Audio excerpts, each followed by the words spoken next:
Hey, let's dive right into this explainer. We're unpacking a totally radical rereading of economic history today.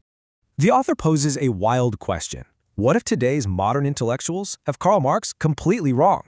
You know how academics often push wealth redistribution? Well, the author claims Marx actually championed rapid capital accumulation.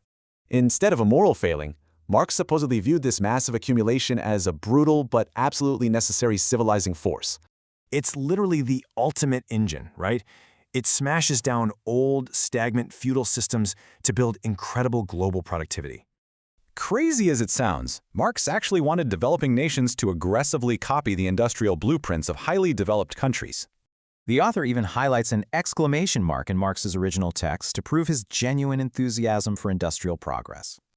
Massive capital concentration brings huge civilizational benefits. We're talking major infrastructure, tech innovation, and way cheaper goods. So here's the real kicker. The author claims Marx wanted way more capitalism, not less, to accelerate human progress. Okay, let's dive into the mechanics. How exactly does this build into an unstoppable economic force? The text outlines 3 key stages for this: accumulation, concentration, and finally, centralization. Think of centralization like a giant magnet, instantly gathering fragmented resources for massive Herculean human achievements. Even Marx himself was completely in awe at how quickly centralized capital could build vital things like railways. This rapid, ultra-productive growth of centralized capitalism stands in absolute stark contrast to slow, stagnant, poverty-ridden systems. So what does this all mean for us today? How does this apply to modern developing nations? The book argues that trying to leapfrog the capitalist phase is literally impossible and historically disastrous for developing countries.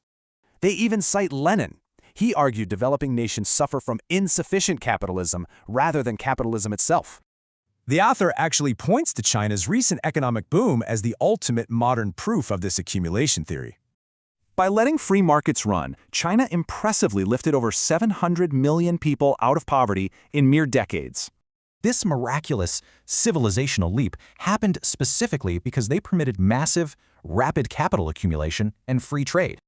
Conversely, the author strongly critiques modern populist policies in developing nations that actively try to hinder capital concentration. They argue things like wealth redistribution and massive bureaucracies actually stall this vital engine of historical progress. True progress, then, absolutely requires letting cheap, mass-produced goods entirely conquer economic stagnation.